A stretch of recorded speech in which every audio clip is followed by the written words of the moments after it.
안녕하세요. 크리스탈입니다. 이번에는 영국의 소설가이자 시인인 토머스 하디의 테스로 함께 하시겠습니다. 구독, 좋아요, 알림 설정 부탁드립니다. 41. 테스와 클레어가 헤어진 지 8달 정도 지난 10월의 어느 날이었다. 그 사이 테스의 환경은 완전히 바뀌어 그녀는 짐이나 상자를 일꾼에게 시켜 나르게 하는 신부가 아니라 자기 손으로 보따리와 바구니를 들고 걸어가는 결혼하기 전과 마찬가지의 고독한 여자로 돌아가 있었다. 그동안 쓰라고 남편이 준 돈도 이제는 다 떨어져 그녀의 지갑은 바닥이 드러날 정도로 비워져 있었다.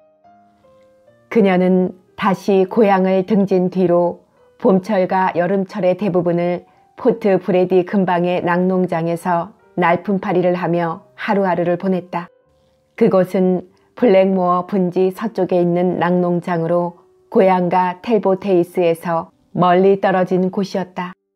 테스는 그곳에서의 날품살이 생활이 클레어가 준 돈에만 의지하는 것보다 훨씬 마음 편했다.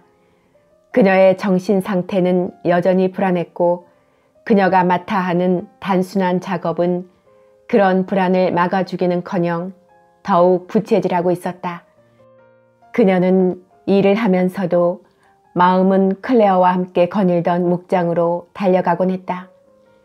테스는 텔보데이스에서처럼 정식으로 고용되지 못하고 임시 고용으로 일을 했으므로 그곳의 낙농장 일은 젖이 나올 동안만 계속되었다.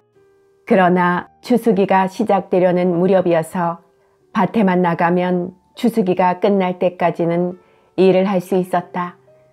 그녀는 부모님에게 주고서도 절반은 남아있는 클레어가 준 돈을 쓰지 않으려 했으나 궂은 날씨가 계속되는 바람에 그 돈을 쓰지 않을 수 없었다. 테스는 그 돈을 쓰는 것이 마음 아팠다.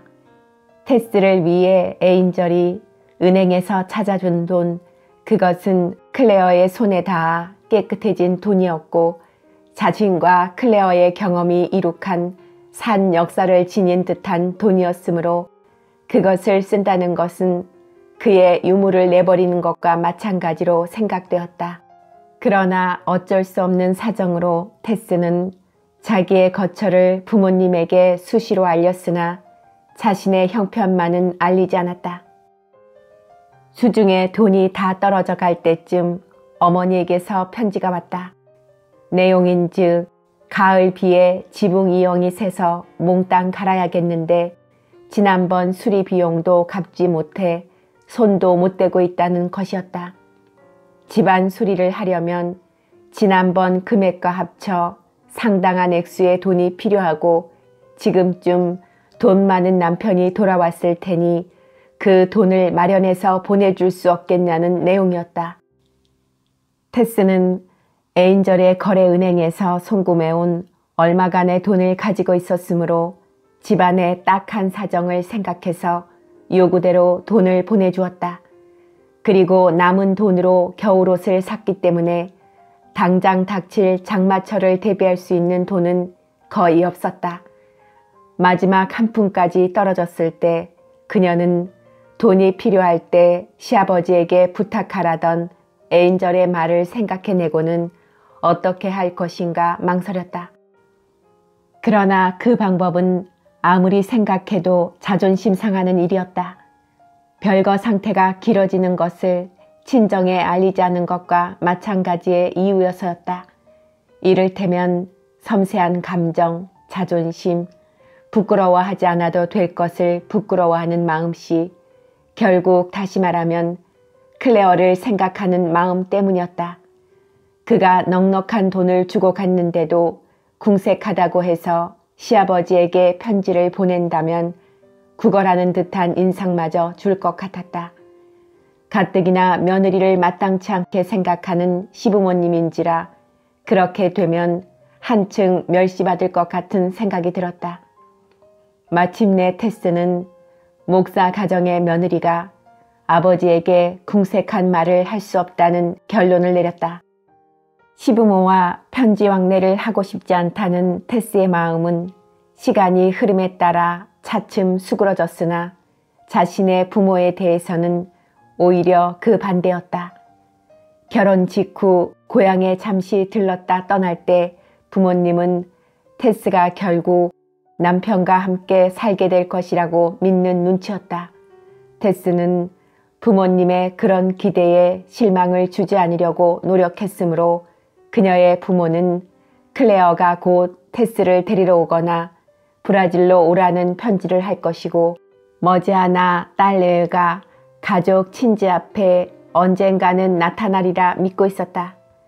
그들은 테스가 마음 편하게 남편을 기다리는 줄 알고 있었다. 사실 테스도 남편이 언젠가는 돌아오리라는 희망을 버릴 수가 없었다. 그 희망은 날이 감에 따라 차츰 사라져갔지만 어쨌든 그런 이유들 때문에 그녀는 친정에 편지하는 일이 멀어졌고 가능하면 혼자서 문제를 해결하려 애썼다. 한편 클레어의 생활도 그리 편안한 것만은 아니었다. 그 무렵 클레어는 브라질의 어느 진흙 땅에서 포구를 흠뻑 맞고 갖가지 고생 끝에 열병을 얻어 알아누워 있었다. 당시에 브라질 정부가 약속한 조건과 영국의 고지대에서 온갖 기후변화와 곤란을 겪어가면서 농업에 종사한 체질이라면 브라질의 어떤 기후 조건에서도 능히 이겨나가리라는 허망한 억측에 속은 모든 영국 농부들처럼 클레어도 온갖 시련을 겪고 있었다. 이제 테스는 수중의 마지막 금학까지 다 써버렸고 계절 탓으로 일자리를 구하기도 힘든 지경이었으므로 참으로 앞일이 막막했다. 자신이 지니고 있는 지혜와 정열, 건강과 일에 대한 의욕만으로도 충분히 집안에서 일하는 자리를 얻을 수 있었는데도 테스는 그럴 생각조차 하지 않았다. 도회지의 큰 저택과 재산이 있는 사교적인 사람들이나 야가 빠진 사람들을 두려워하기 때문이었다.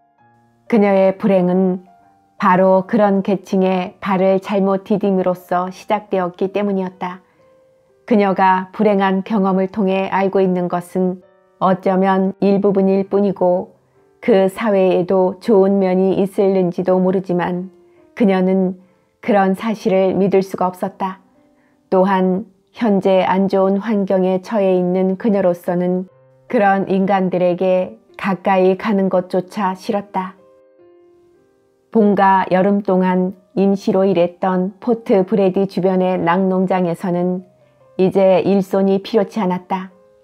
텔보데이스에 가서 사정이라도 한다면 그들이 동정심에서 일자리를 줄지도 모르지만 테스는 거기서 아무리 편한 생활을 하게 되더라도 그곳으로 돌아가고 싶지는 않았다. 자신의 초라한 꼴을 보이고 싶지 않았거니와 사람들이 혹 클레어를 비난할까봐 그것이 무엇보다도 두려웠다. 그들의 동정이라든가 그녀의 묘한 처지에 대해 쑥덕대는 것을 이겨낼 수가 없을 것 같았다. 때마침 옛 친구 마리안에게서 날아온 편지가 테스의 걱정을 다소 덜어주었다. 이지 휴에티에게서 우연히 테스가 별거한다는 이야기를 들은 마음씨 좋은 마리안은 옛 친구가 어려움에 처해 있으리라 짐작하고 급히 편지를 띄운 것이다. 그녀는 텔보데이스에서 나와 지금은 어느 고원 농장에서 일하고 있는데 테스가 전처럼 일을 시작한 것이 사실이라면 자신이 있는 농장에 일자리가 있으니 한번 만나고 싶다고 편지에 쓰여 있었다. 여러 곳을 헤매다가 어렵게 자신에게 온 그 편지를 읽고 테스는 11월 어느 날 오후 마리안이 있는 고원 농장을 향해 출발했다. 그녀가 올라가고 있는 오솔길은 끝없이 길게 뻗어 있었고 험난했다. 짧은 해는 어느덧 기울어 오솔길에 황혼이 깃들기 시작했다. 이윽고 그녀가 언덕 위에 이르자 저만치 아래로 뻗어있는 오솔길이 내려다 보였다. 그때 뒤에서 발걸음 소리가 들리더니 얼마 후 한 남자가 뒤따라왔다. 안녕하세요, 아가씨. 남자는 그녀와 나란히 발걸음을 맞추어 걸으면서 인사를 했다. 테스도 공손히 인사를 했다.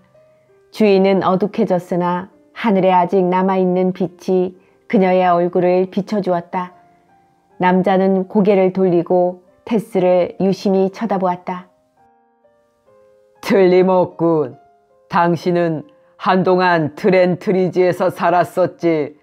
더버빌 도련님이 좋아하던 그 아가씨가 틀림없어.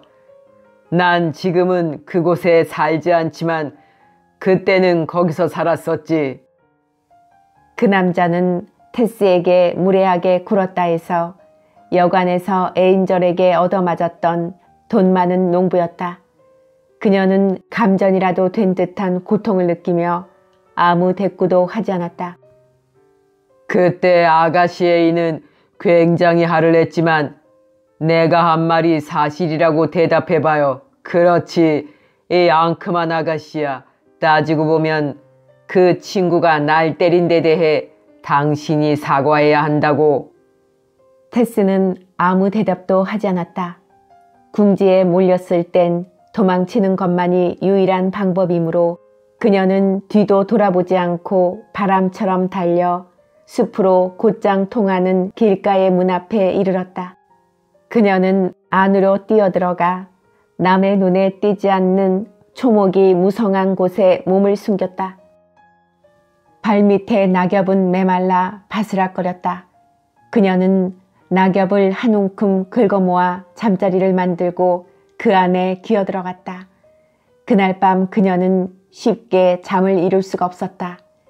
이상한 소리가 들리면 소스라치게 놀라며 바람소리라고 스스로에게 타이르기도 했다. 에인절 클레어의 아내는 이마에 손을 대고 이마의 곡선과 부드러운 살결 밑으로 뼈라고 느껴지는 눈 언저리를 더듬으며 이 뼈가 언젠가는 앙상이 드러나는 날이 오겠거니 생각하며 혼잣말로 중얼거렸다. 언젠가는 뼈만 앙상하게 남게 되겠지. 차라리 지금 그렇게 됐으면 좋겠어. 이런 부질없는 생각에 잠겨 있을 때 나뭇잎 사이에서 다시 이상한 소리가 들렸다. 바람소리 같았으나 바람은 한 점도 없었다. 그 소리는 때로는 퍼덕이는 소리처럼 들렸고 어떤 때는 숨가쁜 소리 같았으며 물이 흐르는 소리 같기도 했다. 잠시 후 무언가 나뭇가지에서 툭 떨어지는 소리가 들렸을 때 테스는 그것이 들짐승의 소리일 거라고 짐작했다. 그러나 그녀는 죽음이라는 문제를 생각하고 있었으므로 그런 소리쯤은 조금도 두렵지 않았다. 마침내 동이 트고 밝은 해가 하늘 높이 떠올랐다. 아침 햇살이 사방에 퍼져 주위가 환해지자 테스는 잠자리에서 일어났다. 비로소 그녀는 간밤에 잠을 방해한 소리의 정체가 무엇인지 알 수 있었다. 그것은 사냥꾼의 총에 맞은 꿩들이었다. 테스 주위의 나무 아래에 총에 맞은 여러 마리의 꿩들이 고통에 몸부림치고 있었다. 지쳐서 죽어버린 몇 마리만 빼놓고 나머지 꿩들은 가쁘게 심장을 활딱거리거나 몸을 비틀고 날개를 파닥이며 고통스러워하고 있었다. 그녀는 꿩들이 어제 사냥꾼에게 쫓겨서 이곳까지 왔다는 것을 알 수 있었다. 총에 맞아 바로 죽거나 어둡기 전에 죽은 꿩들은 사냥꾼이 찾아가고 상처만 난 꿩들은 도망가기도 하고 울창한 나뭇가지에 숨기도 했다가 너무 피를 흘려 기력이 다하자 차례차례 땅에 떨어진 것이다. 어젯밤 테스가 들은 소리는 바로 그 꿩들이 땅에 떨어지는 소리였다. 똑같이 고통을 당하는 생물의 처지에서 테스가 먼저 느낀 것은 아직 살아서 고통스러운 그들의 짐을 덜어주다는 것이었다. 테스는 눈에 띄는 대로 꿩을 찾아내어 고통이 빨리 끝나도록 모조리 숨을 눌러 죽였다. 불쌍해라. 세상에 너희들처럼 고통받는 존재가 있는데도 난 내가 세상에서 가장 불쌍한 사람이라고 생각했단다. 꿩들이 애처로운 나머지 테스는 꿩들을 죽이면서 눈물을 흘렸다. 나는 조금도 아프지 않아. 찢어지지도 않고 피를 흘리지도 않고 먹고 입고 살 수 있는 두 손도 있지 않은가. 테스는 지난밤에 우울하고 부질없는 생각에 잠겼던 자신이 부끄러워졌다. 사실 그녀는 자연을 무시한 채 인간이 멋대로 만든 사회의 법칙 때문에 비난받고 있다는 생각으로 괴로웠던 것이지 그 밖에 그녀가 우울해해야 할 이유는 없었던 것이다. 42. 날이 환히 밝자 테스는 조심조심 큰 길로 내려가기 시작했다. 주위에는 사람의 그림자조차 보이지 않았으므로 그녀는 당당하게 걷기 시작했다. 슬픔은 상대적인 것이라 그녀는 꿩들의 고통을 보고 남들이 뭐라든 용기를 내어 살아야겠다는 교훈을 얻었지만 클레어가 세상 사람들과 똑같은 생각을 품고 있는 것만큼은 그녀도 어쩔 수가 없었다. 테스는 초크 뉴턴에 도착하여 그곳 여인숙에서 아침 식사를 했다. 그 자리에 있던 몇몇 젊은 남자들이 귀찮을 정도로 그녀에게 치근거렸다. 그건 그녀가 아름답다는 칭찬이었고 남편도 언젠가는 그런 칭찬을 하리라는 생각이 들자 테스의 마음은 희망으로 부풀어 올랐다. 그때를 위해서라도 자신의 몸을 잘 간수하고 아울러 치근거리는 남자들을 피해야겠다는 생각이 들었다. 남자들이 치근거리는 것도 다 자신의 용모 때문이라고 생각한 그녀는 마을을 벗어나자 숲으로 들어가 바구니에서 낡은 작업복을 꺼내 갈아입었다. 그 옷은 말로트 마을에서 처음 들리를 나갈 때 입었을 뿐 낙농장에서도 입지 않았던 옷이었다. 그녀는 그 옷을 갈아입은 뒤 문득 좋은 생각이 떠올랐다. 보따리에서 손수건을 꺼내 이앓이 하는 사람처럼 모자 밑으로 머리와 뺨과 턱을 반쯤 가리게 얼굴을 감싼 뒤 그 위에 모자를 썼다. 그러고는 손거울을 보면서 조그만 가위로 눈썹을 모조리 잘라버렸다. 엉큼한 남자들의 찬사를 피하기 위한 준비가 끝나자 그녀는 험난한 길을 계속 걸었다. 얼마쯤 갔을 때 길목에서 만난 한 남자가 동행자에게 이렇게 말했다. 거참 별스런 아가씨 다 보겠군. 그 말을 듣고 테스는 자신이 가엾어져 눈물을 글썽거렸다. 하지만 상관없어. 상관없고 말고. 애인절도 여기 없고 날 봐줄 사람도 없을 텐데 이제부터 난 늘 이런 꼴로 다닐 거야. 남편은 아주 가버렸고 다시는 날 사랑해주지 않을 테지만 난 지금도 변함없이 그 일을 사랑해. 다른 남자는 거들떠보지도 않을 거야. 그들이 날 비웃더라도 난 참을 수 있어. 그녀는 중얼거리며 계속 걸었다. 이제 그녀의 모습은 사방 경치와 한 덩어리로 어우러졌다. 회색 윗도리, 빨간 털실 목도리와 색이 다 바랜 갈색 천의 작업복에 가려진 초라한 치마에 남루한 겨울 옷차림을 한 그녀는 소박하고 순진한 시골 여자일 뿐이었다. 그녀에게서 싱싱한 여자의 젊음이란 찾아볼 수 없었다.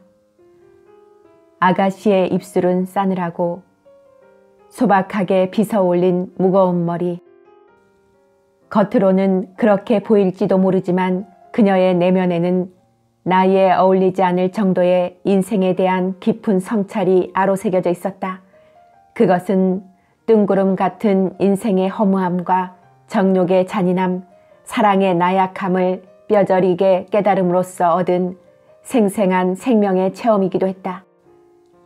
다음 날은 날씨가 좋지 않았으나 그녀는 상관없이 계속 앞으로 나아갔다. 그녀의 목적은 겨울 동안 머무르며 일할 일터와 숙소를 구하는 데 있었으므로 한시라도 머뭇거릴 수가 없었다.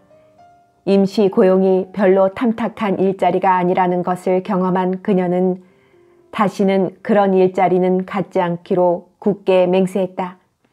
그 때문에 그녀는 마리안이 편지로 알려준 농장을 향해 여러 농장을 지나쳐 가고 있었다. 들리는 소문으로는 그곳의 일이 몹시 고되다고 해서 처음에는 별로 마음이 내키지 않았으나 일자리를 구하지 못한 터라 마침내 거친 밭일을 하러 그곳까지 찾아가는 것이었다. 이틀째 되는 날 저녁에 그녀는 반원형 무덤이 사방에 흩어져 있는 마치 유방의 여신 시빌리가 반드시 누워있는 것 같은 기복이 심한 흰 모래로 덮인 고원에 이르렀다. 이 고원은 테스가 태어난 블랙모어 분지와 그녀의 남편 클레어가 자라난 마을 가운데 자리 잡고 있었다. 이곳은 기후가 건조하고 차가워서 비가 온 후 서너 시간만 지나도 길게 뻗은 마찻길에는 뿌옇게 먼지가 일었다. 나무는 보기가 드물었고 그나마 울타리 안에서 자라야 할 나무조차도 소작이니 함부로 울타리와 함께 베어버려 자라나지 못했다. 그녀가 가는 길 저 멀리에 낯익은 산봉우리가 2개 보였다. 어릴 때 블랙모어 골짜기에서 그 산봉우리들을 보았을 때는 하늘로 우뚝 솟은 성체처럼 보였으나 지금 이곳 고원에서 바라보니 나직하고 겸손해 보였다.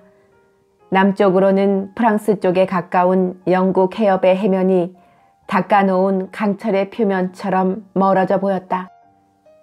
그녀의 눈앞에 어느 마을에 모퉁이가 나타났다. 드디어 그녀는 마리안이 머무르는 프린트콤 애쉬에 도착한 것이다. 이곳으로 올 수밖에 다른 방도가 없었고 또 그렇게 운명 지어졌는지도 모른다. 사방의 거친 땅만 보아도 테스는 이곳에서의 일이 얼마나 고될지 짐작할 수 있었다. 그러나 새삼 다른 곳으로 가는 것도 마땅치 않았으므로 이곳에 머무르기로 작정했다. 하늘에서 비가 뿌리기 시작했다. 그녀는 마을 입구의 농가 추녀 밑에서 비를 피하면서 마을에 어둠이 내리는 모습을 지켜보고 있었다. 내가 한때 에인절 클레어 부인이었다고 누가 생각할까? 테스는 혼자 중얼거렸다. 그녀가 어깨와 등을 대고 있는 벽이 따뜻했는데 그것은 벽 안쪽에 벽난로가 있기 때문이었다. 그녀는 벽에다 손을 녹이고 빗방울을 맞아 차디차게 젖은 뺨도 갖다 댔다. 그 바람벽이 유일한 친구처럼 느껴져 밤새도록 이 자리에 이대로 있고 싶어졌다. 그렇게 서 있는 테스의 귀에 하루 일을 마치고 모여 앉아 도란도란 이야기를 나누는 말소리와 저녁 식사를 하는 소리가 들렸다. 길에는 사람의 인적이 끊어져 사방이 적막했다. 그 적막은 잠시 후 들려온 여자의 발걸음 소리로 깨졌다. 여자는 저녁바람이 차가운데도 여름옷에다 햇볕을 가리는 모자를 쓰고 있었다. 테스는 직감적으로 그녀가 마리안일지도 모른다고 생각했다. 여자가 어둠 속에서도 얼굴을 알아볼 수 있을 만큼 가까이 다가왔다. 틀림없는 마리안이었다. 그녀는 전보다 건강해 보이고 혈색도 좋아 보였으나 옷차림은 전보다 더 초라해 보였다. 예전 같으면 테스는 이런 형편으로 친구를 만나고 싶지 않았겠지만 너무 외로웠던 터라 마리안의 인사에 기다렸다는 듯이 대답했다. 마리안은 무척 조심스럽게 물었고 테스의 별거 소식에 대해서는 대강 들었지만 옛날보다 사정이 별로 나아지지 않은 것을 알자 벅 동정하는 눈치였다. 테스 클레어 부인, 그이의 귀여운 아내. 그런데 이렇게 딱한 처지가 되다니. 얼굴은 왜 그렇게 싸매고 있지? 누가 때렸어? 설마 그이가 때린 건 아니겠지? 아니야, 그럴 리가. 남자들이 집적거리는 게 싫어서 그랬을 뿐이야. 그처럼 터무니없는 생각을 하게 한 손수건이 갑자기 싫어져 그녀는 얼굴을 가렸던 손수건을 풀었다. 마리아는 낙농장에 있을 때 테스가 흰 칼라를 달곤 하던 것을 기억해내고는 이렇게 물었다. 칼라도 안 달았네. 그래, 마리안. 도중에 잃어버렸니? 아니, 사실은 몸단장하기 싫어서 달지 않았어. 그런데 결혼 반지는 왜 안 끼웠지? 리본에 달아 목에 걸고 있어. 난 결혼해서 이런 처지가 되었다는 것은 물론 결혼한 사실조차도 남에게 알리고 싶지 않아. 지금과 같은 경우에는 남들에게 알려지면 부자연스러울 테니까. 마리아는 잠시 말이 없었다. 하지만 넌 점잖은 분의 아내잖아. 이런 생활을 한다는 건 아무래도 너무 어울리지 않는 일이야. 아니야, 아주 당연한 일이야. 불행한 일이긴 하지만. 아, 기가 막혀라. 그이와 결혼했는데 불행하다니. 아내라는 건 때때로 불행할 때가 있어. 남편의 잘못 때문이 아니라 자신의 허물 때문에 말이지. 너에겐 아무 잘못이 없다고 난 장담할 수 있어. 그이도 마찬가지일 테고. 그렇다면 너희 두 사람의 잘못이 아닌 남의 잘못 때문에 그러는 모양이구나. 마리안, 그런 거 묻지 말고 날 좀 도와주지 않겠니? 그인 외국에 갔고 난 그이가 주고 간 돈을 다 써버렸기 때문에 얼마 동안은 돈을 벌어야 해. 이젠 날 클레어 부인이라고 부르지 말고 그전처럼 테스라고 불러줘. 그런데 여기 일자리가 있을까? 그럼 있고 말고. 여기는 오히려 사람이 적어서 늘 일손이 모자라. 땅이 거칠어서 밀하고 순무밖에 심지 못해. 그래도 난 여기서 견뎌내지만 넌 너무 힘들어서 어려울 거야. 그렇지만 우린 이전에 착실한 젖자는 아가씨들이었잖아. 하긴 그래. 하지만 술을 입에 댄 다음부터는 그 일을 그만뒀어. 지금은 술만이 나의 낙이야. 내가 일자리를 얻게 되면 나처럼 순무 캐는 일을 하게 될 거야. 넌 곧 실증을 낼 텐데. 무슨 일이라도 괜찮아. 내가 좀 부탁해 줄래? 내가 직접 말하는 게 나을 거야. 알았어. 그런데 마리안, 내가 여기서 일하게 되더라도 그의 이름을 입 밖에 내지 말아줘. 그의 이름을 욕되게 하고 싶지가 않아. 테스보다 성질이 괴팍하긴 하지만 믿을 수 있는 처녀인 마리아는 테스의 말대로 하겠다고 약속했다. 오늘이 품삯을 받는 날이야. 날 따라오면 곧 사정을 알게 돼. 내가 불행하다니 나도 마음이 언짢아. 하지만 그 사람이 없으니까 그렇지 뭐. 그 사람만 돌아오면 불행할 게 하나도 없을 거야. 설령 돈을 안 주거나 노예처럼 부려먹는다 해도 말이야. 둘은 함께 걷기 시작했다. 얼마 뒤 그들은 스산한 농가에 이르렀다. 사방에는 나무 한 그루 눈에 띄지 않았고 한결같이 단조롭고 구부려 만든 울타리를 두른 넓은 들판에는 푸른 풀밭은 찾아볼 수 없고 황무지와 순무밭만 있을 뿐이었다. 테스는 다른 사람들이 품삯을 받고 있을 동안 문 밖에서 기다렸다. 일꾼들이 다 돌아간 뒤에 마리안이 테스를 소개하자 농장 주인을 대신해서 일꾼들에게 품삯을 주던 그의 아내가 성신 강림절까지 있겠다는 테스의 동의를 받고 고용하기로 결정했다. 요즘은 밭일을 하겠다는 여자가 드물었고 또 남자보다 품삯이 싼 편이어서 여자를 고용하는 편이 훨씬 유리했던 것이다.